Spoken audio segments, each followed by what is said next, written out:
Hello प्यारे छात्रों, सभी को नमस्कार। आज हम राजनीति विज्ञान में कक्षा 11 की जो हमारी सेकंड बुक है राजनीतिक सिद्धांत और व्यवहार, उसमें लेसन नंबर 14 के नाम से जो है राष्ट्रवाद, आज हम राष्ट्रवाद की चर्चा करेंगे। छात्रों, आज हम जानेंगे राष्ट्रवाद क्या है। आज हम राष्ट्र तथा राष्ट्रवाद के बीच की जो बातें हैं उन्हें जानेंगे। राष्ट्र के बारे में मान्यताएं कौन कौन सी हैं उनके बारे में जानेंगे। जैसे इसमें साझा विश्वास है, इसका इतिहास है, राष्ट्र का भू क्षेत्र है, राष्ट्र की साझी राजनीतिक आदर्श हैं और राष्ट्र के साझे राजनीतिक पहचान हैं। इसके बारे में बातें करेंगे और राष्ट्रीय आत्मनिर्णय के बारे में बातें करेंगे। छात्रों, 19वीं सदी में यूरोप में एक संस्कृति के बारे में चर्चा करेंगे और आत्मनिर्णय के आंदोलनों से कैसे निपटा जाए इस पर चर्चा करेंगे। छात्रों, राष्ट्र और बाहुल्यवाद के बारे में बातें करें। सबसे पहले हम आते हैं राष्ट्रवाद क्या है। छात्रों, राष्ट्रवाद के बारे में यदि छात्रों से या जनता से बात की जाए या आम आदमी से चर्चा की जाए या जनता की राय ली जाए तो राष्ट्रवाद से जो आशय निकल कर आता है, लोगों के विचार निकल कर आते हैं, उसमें आता है राष्ट्रीय ध्वज, देशभक्ति, देश के लिए बलिदान जैसी बातें सुनने को मिलेंगी। किसी से बात कर लीजिए आप राष्ट्रवाद के बारे में, यही चर्चा मिलेंगी। छात्रों, दिल्ली में राजपथ पर है ना 26 जनवरी को देखी जाने वाली जो या गणतंत्र दिवस की जो परेड है ना, वह भी राष्ट्रवाद का बेजोड़ है ना नमूना है या बेजोड़ प्रतीक है या अद्भुत नमूना है, अद्भुत है। छात्रों, पिछली 2 शताब्दियों के दौरान राष्ट्रवाद एक ऐसी सम्मोहक सिद्धांत के रूप में उभर कर सामने आया है जिसने इतिहास रचने में महत्वपूर्ण भूमिका अदा की है। उसने गुलामी की दास्ता से मुक्ति दिलाने में सहायता की है। तो इसके साथ ही साथ यह विरोध, कटुता है ना और युद्धों की वजह भी बना है। कटुता भी इसके कारण हुई है, विरोध भी राष्ट्रवाद के कारण ही हुआ, युद्ध भी राष्ट्रवाद के कारण ही हुए। जहां हमें राष्ट्रवाद के कारण आज़ादी मिली, वहीं राष्ट्रवाद के कारण विरोध भी देखने को मिला। राष्ट्रवादी संघर्षों ने राष्ट्रों और साम्राज्यों की सीमाओं को निर्धारण किया, पुनर्निर्धारण किया, बार बार सीमाओं में फेरबदल हुआ। ये सब किसके कारण हुआ छात्रों? राष्ट्रवाद के कारण ही हुआ। अब बात करें 19वीं सदी की, है ना। राष्ट्रवाद ने 19वीं सदी में यूरोप की कई छोटी छोटी रियासतों का एकीकरण किया, जैसे जर्मनी और इटली का एकीकरण। ये सब राष्ट्रवाद की तो भावना के कारण हो पाया है। इटली और जर्मनी का जो एकीकरण है वो वहाँ की राष्ट्रवाद की भावना से ही संभव हो पाया है। और राष्ट्रवाद ने बड़े बड़े साम्राज्यों के पतन का कारण भी बना है। बड़े बड़े साम्राज्यों को जो पतन हुआ वह भी छात्रों राष्ट्रवाद के कारण ही हुआ। 20वीं शताब्दी के शुरुआत में यूरोप में ऑस्ट्रियाई, हंगरियाई और रूसी साम्राज्य तथा इसके साथ साथ एशिया और अफ्रीका में फ्रांसीसी, ब्रिटिश, डच और पुर्तगाल साम्राज्यों के बंटवारे का कारण भी छात्रों राष्ट्रवाद ही रहा है। अब बात करें हम राष्ट्र तथा राष्ट्रवाद के बारे में। राष्ट्र और राष्ट्रवाद, है ना। राष्ट्र और राष्ट्रवाद क्या है? राष्ट्र बहुत हद तक है ना एक काल्पनिक समुदाय होता है। इसकी ही सिर्फ हम राष्ट्र की कल्पना करते हैं, इसको छूकर है ना या ऐसे नहीं बताया जा सकता, है ना। तो राष्ट्र क्या है? एक काल्पनिक समुदाय होता है जो अपने सदस्यों के सामूहिक विश्वास, सबका विश्वास है ना, उम्मीदों और कल्पनाओं के सहारे एक सूत्र में बंधा हुआ है ना, एक माला के रूप में बना हुआ है ना। इसमें क्या क्या है? आपसी विश्वास हैं, है ना, उम्मीदें हैं, कल्पनाएं हैं, इनसे बंधा हुआ है। यह कुछ मान्यताओं पर आधारित होता है जिन्हें लोग उस समूचे है ना समुदाय या समाज से बनता है ना, और जिससे वे अपनी पहचान कायम करते हैं। समुदाय है ना या समाज अपनी पहचान कायम करते हैं, और ऐसा माना जाता है कि शास्त्रों का निर्माण है ना, शास्त्र जो बने हैं वो ऐसे समूहों द्वारा किया जाता है इसमें कुल होता है ना, गोत्र है ना, या भाषा, धर्म या फिर जाति है ना, जैसे कुछ पहचान का भी सहभागी होता है, या इन पहचानों को बनाने का भी प्रयास किया गया है ना। ये किस कुल के हैं, किस जाति के हैं, है ना, इस तरह से भी जानने का प्रयास किया गया है।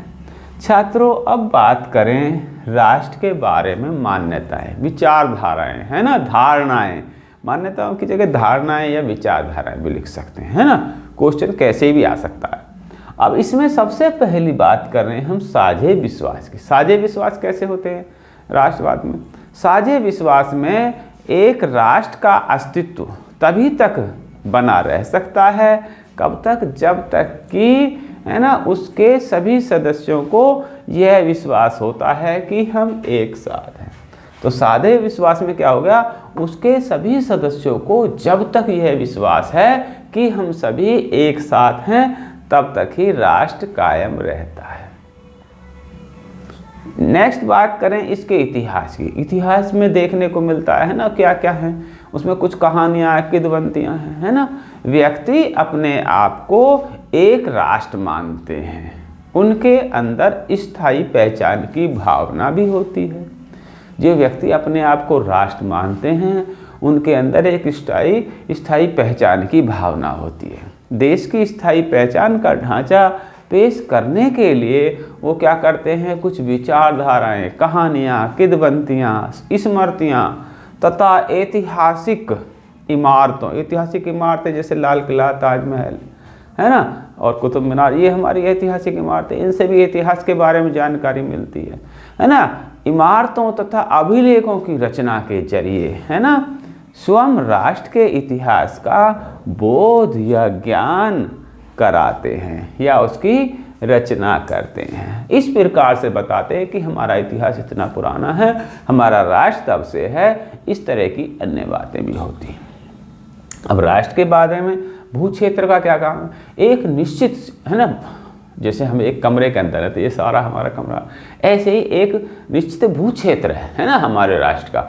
और तो इसमें क्या है, किसी भू क्षेत्र पर काफ़ी समय तक, है ना, हम साथ साथ रहते हैं। किसी भू क्षेत्र पर काफ़ी लंबे समय तक साथ साथ रहना और उससे संबंधित साझे अतीत माने पहले की बातें और अतीत की स्मृतियाँ, जो यादें हैं, जनसाधारण को एक सामूहिक पहचान का अनुभव कराती हैं। और क्या करते हैं? जैसे कोई किसी भू क्षेत्र को अपनी मातृभूमि मानता है, अपनी पितृभूमि मानता है ना। हम कहीं ना कहीं एक विशेष भूमि से जुड़े हुए हैं। हमारे पूर्वज कहाँ के रहने वाले, है ना, उसको मातृभूमि या पितृभूमि मानते हैं। जैसे मैं अगर किसी दूसरे देश में भी जाकर रहूं तो मेरा लगाव भारत के साथ ही रहेगा, क्योंकि ये मेरी मातृभूमि या पितृभूमि है ना। तो इससे मेरा लगाव हमेशा रहेगा। अन्य लोग जो रोजगार के लिए दूसरे देशों में चले जाते हैं, उनका अपने देश से लगाव बना रहता है, या दूसरे देशों के लोग यहाँ आ जाते हैं, उनका भी अपने देश से लगाव बना ही रहता है ना। क्योंकि हम निश्चित एक भू क्षेत्र में जहाँ जन्मे हैं, है ना, हम अपने क्षेत्र को अच्छा मानते हैं। जैसे हमारे यहाँ उत्तराखंड में देवभूमि मानते हैं, है ना। सबके अपने अपने विश्वास हैं। अब है साझे राजनीतिक आदर्श। आदर्श क्या है?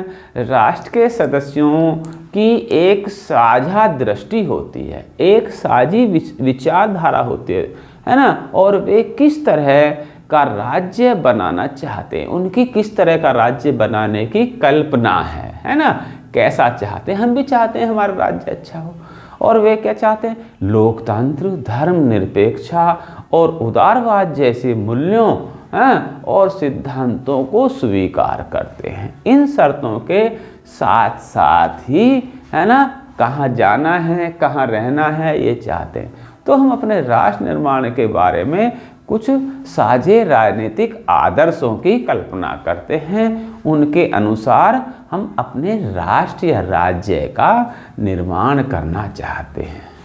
इसके बाद है हमारी साझी राजनीतिक पहचान। पहचान बहुत ज़रूरी है। हम कहाँ के रहने वाले हैं, हम भारतीय हैं, पाकिस्तानी हैं, तरह तरह की पहचानें हैं। ठीक है। साझी राजनीतिक पहचान में लोगों का मानना है कि राज्य के बारे में साझी राजनीतिक दृष्टि है ना, व्यक्तियों को एक राष्ट्र के रूप में बांधने के लिए पर्याप्त नहीं है। साझी राजनीतिक दृष्टि व्यक्तियों को एक राष्ट्र या राज्य के रूप में बांधने के लिए सफिशिएंट नहीं है, बल्कि वे क्या हैं, एक समान भाषा या एक जाति या वंश या परंपरा जैसी राजनीतिक पहचान बनाना चाहते हैं, है ना। हम जिस कबीले में रहते हैं, कबीले की पहचान, या जिस जाति में रहते हैं, जिस मोहल्ले में रहते हैं, है ना, वहाँ की हम एक पहचान बनाना चाहते हैं। क्लियर हो गया होगा। नेक्स्ट बात करते हैं छात्रों हम राष्ट्रीय आत्मनिर्णय। राष्ट्र के बारे में हमारा अपना निर्णय, है ना। इसमें क्या करेंगे, बाकी सामाजिक समूहों से अलग क्या है, राष्ट्र, है ना। राष्ट्र अपना शासन अपने आप करना चाहता है। राष्ट्र अपना शासन अपने आप करने और भविष्य को तय करने का अधिकार चाहते हैं। जो राष्ट्र राज्य मिले हुए हैं वो अपना शासन स्वयं करने तथा भविष्य को तय करने का अधिकार चाहते हैं कि भविष्य में हम किस तरह के राष्ट्र का निर्माण करेंगे, है ना, वो हम चाहते हैं। दूसरे शब्दों में कहें तो वे आत्मनिर्णय का अधिकार चाहते हैं। वो चाहते हैं कि आत्मनिर्णय का अधिकार हमारे पास हो।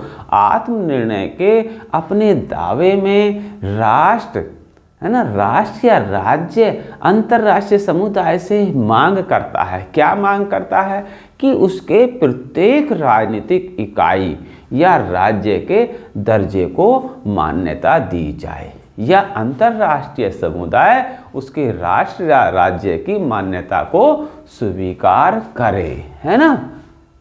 तो ये बात हम इसमें राष्ट्रीय आत्मनिर्णय के बारे में करते हैं। नेक्स्ट बात है इसमें हमारी 19वीं सदी में यूरोप में एक संस्कृति।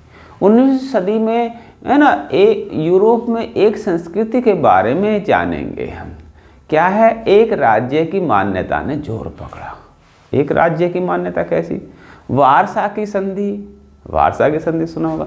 वारसा की संधि के बाद विभिन्न छोटे छोटे, है ना, विभिन्न छोटे और नए स्वतंत्र राज्य, जिन्होंने नव स्वतंत्र राज्य कहते हैं, इनका गठन हुआ। ये संगठित हुए। इस कारण राज्यों की सीमाओं में भी परिवर्तन हुए। जब राज्य संगठित होते हैं, संगठित माने जुड़ते हैं, एक जगह विलय होते हैं, तो राज्यों की जो बाउंड्री हैं या सीमाएं हैं उनमें भी परिवर्तन होते हैं।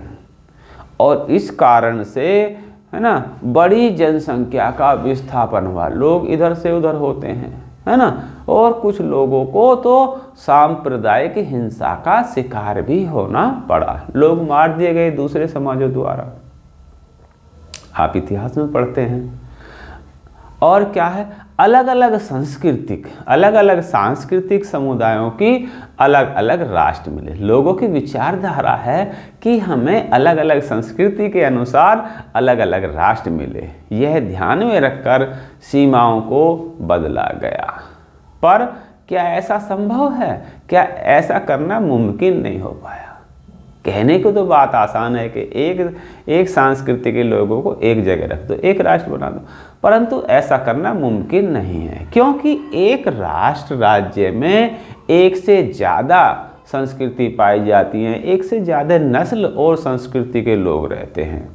और छात्रों, आश्चर्य की बात तो यह है कि जिन राष्ट्र राज्यों ने संघर्ष, काफ़ी लंबे संघर्षों के बाद आज़ादी प्राप्त की, स्वाधीनता प्राप्त की, वे भी अब अपने भू क्षेत्रों में राष्ट्रीय आत्मनिर्णय के अधिकार की मांग करने वालों को, है ना, अल्पसंख्यक समूहों का खंडन करते हैं, उनकी मांग को स्वीकार नहीं करते हैं।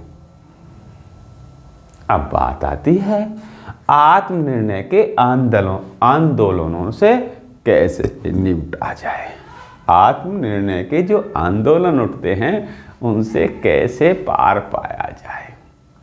नए राज्यों का गठन करने में, है ना, समाधान नहीं बल्कि राज्यों को ज़्यादा, है ना, हम समाधान करने के लिए क्या करें, राज्यों को लोकतांत्रिक, है ना, और समतामूलक बनाने का प्रयास करें, है ना। लोगों को समाधान के बजाय उनको राज्यों को ज़्यादा लोकतांत्रिक बनाएं, समतामूलक बनाएं। और आत्मनिर्णय के आंदोलनों का समाधान यह है कि भिन्न भिन्न सांस्कृतिक और नस्लीय पहचान के लोग, है ना, देश में समान नागरिकता लेकर रहें तथा मित्रों की तरह रहें, सह अस्तित्व पूर्वक रहें, है ना। अगर इस तरह का हो जाए तो ये हमारी समस्या का समाधान हो जाएगा, है ना। हम अलग अलग पहचान के लोगों को अलग अलग करने के बजाय सबको एक साथ रखने का प्रयास करें। जैसे भारत में, छात्रों, भारत में भिन्न भिन्न भाषाएं बोली जाती हैं, विभिन्न, है ना, धर्मों के लोग रहते हैं, विभिन्न जातियों के लोग रहते हैं। इतनी विभिन्नताओं के बाद भी हम सब एक साथ एक राष्ट्र में जुड़े हुए हैं। तो इससे भी सीख ली जा सकती है कि हम एक साथ रहने का सहअस्तित्व पूर्वक, है ना, प्रेम पूर्वक, मित्रता पूर्वक रहने का प्रयास करें। छात्रों, राष्ट्रवाद और बहुलवाद, बहुलवाद कहते हैं जो संख्या में भारी है, राष्ट्रवाद की भावना आती है ना। फिर जो ज़्यादा संख्या में होते हैं उनका बोलबाला हो जाता है, कभी कभी अपनी मनमानी चलाते हैं, और जो अल्पसंख्यक हैं उनको हटाने का भी प्रयास करते हैं, सत्ता में भी नहीं आने देते। कई बार ऐसा हुआ श्रीलंका में बहुलवादी जो वहाँ के सिंगली लोग थे उन्होंने तमिलों का विरोध किया, और कई जगह ऐसा होता रहता। भारत में भी कभी कभी जातीय हिंसाएं होती रहती हैं, तरह तरह की। एक राज्य एक संस्कृति के विचार को छोड़ने के बाद लोग, है ना, पहले हमारा विचार आया एक राज्य एक संस्कृति, फिर हमने इस विचार को छोड़ दिया। इसके बाद क्या गया, लोकतांत्रिक देशों में सांस्कृतिक रूप से अल्पसंख्यक, जो संख्या में कम है, अल्पसंख्यक समुदायों की पहचान को स्वीकार किया, पहचान को स्वीकार करने और करने की शुरुआत की, है ना, उनको पहचान करने की शुरुआत की या पहचान की। और भारतीय संविधान में भाषाई, धार्मिक एवं सांस्कृतिक अल्पसंख्यक, है ना, सांस्कृतिक अल्पसंख्यकों की सुरक्षा के लिए विशेष प्रावधान किए गए। यदि आप भारतीय संविधान को ध्यान से पढ़ेंगे तो वहाँ पर जो कम भाषाई लोग हैं, अल्प भाषा, है ना, कम बोलने जाने वाली भाषाएं हैं, या धार्मिक रूप से कम लोग हैं, या जिनको हम अल्पसंख्यक कहेंगे, उनकी संस्कृति को बचाने के लिए, उनके धर्म को बचाने के लिए भारतीय संविधान में प्रावधान किए गए हैं, भारतीय संविधान में उनके लिए व्यवस्था की गई है। हालांकि ऐसा हो सकता है कि अल्पसंख्यक समूहों को मान्यता एवं संरक्षण प्रदान करने के बावजूद भी कुछ समूह, है ना, प्रथम राज्य की मांग करें, प्रथम राज्य की मांग करें, है ना, ये राज्य हमें मिले, है ना, राज्य की मांग पर अड़े रह सकते हैं, ऐसा प्रयास कर सकते हैं। तो यह कैसा हो जाएगा छात्रों, विरोधाभासी हो जाएगा। ये विरोधाभासी तथ्य होगा जहां हम बात करते हैं वैश्विक ग्राम की, हम करते हैं कि पूरी पृथ्वी एक गांव जैसी है ना, वासुदेव कुटुंबकम की बात करते हैं, जो बातें चली आ रही हैं, तो बात बेमानी होगी, है ना। वहाँ अभी भी राष्ट्रीय आकांक्षाएं विभिन्न वर्गों और समुदायों को उत्साहित करती हैं। जो वहाँ की आकांक्षाएं हैं, लोगों की राष्ट्रीय आकांक्षाएं हैं, वो विभिन्न वर्गों और विभिन्न धर्मों के लोगों को क्या करती हैं, उत्साहित करती हैं। और इसके समाधान के लिए हमें क्या करना चाहिए, संबंधित देश को विभिन्न वर्गों के साथ उदारता, दक्षता का परिचय देना चाहिए, है ना। हमें विभिन्न वर्गों के साथ तालमेल बैठाने का प्रयास करना चाहिए। और क्या होगा, साथ ही साथ जातीय स्वरूपों के साथ, जो जातीय वैमनस्यता की बात करते हैं, उनके साथ राष्ट्र और राज्य को कठोरता से पेश आना होगा, उनके साथ कठोरता दिखानी होगी, वरना राष्ट्र एकजुट नहीं रह पाते हैं। जहाँ पर धार्मिक या जातीय कट्टरता पैदा हो जाती है, वो राष्ट्र की एकता और अखंडता के लिए खतरा बन जाती है, और ऐसा कई राष्ट्रों में देखने को भी मिला है। अतः हमें राष्ट्रीयता या राष्ट्रवाद के साथ साथ सभी समुदायों और सभी धर्म के लोगों के साथ प्रेम व्यवहार से मिलजुल कर एक साथ रहना होगा, और देश की तरक्की के बारे में सोचना होगा, है ना। राष्ट्र की तरक्की के बारे में सोचना होगा। राष्ट्र की तरक्की के बारे में सोचना भी एक राष्ट्रवाद है। प्यारे छात्रों, इस लेसन में इतना ही। अगला लेसन लेकर हम फिर हाजिर होंगे। हमारा एक लेसन बचता है धर्मनिरपेक्षता। उसके बाद हमने सोचा है कुछ क्वेश्चन पेपर जो आगामी परीक्षाओं के लिए संभावित प्रश्न हैं, जो हमें लगते हैं कि इन परीक्षाओं में आ सकते हैं, उनके लिए हमने एक मॉडल, है ना, क्वेश्चन पेपर बनाया है। उसको हम हल करके आपको दे देंगे। 2-3 क्वेश्चन पेपर हल करके देंगे, और हमारा मानना है उनमें से ही काफ़ी संख्या में क्वेश्चन आ जाएंगे और आपको पास होने में दिक्कत नहीं होगी। ठीक है छात्रों, धन्यवाद।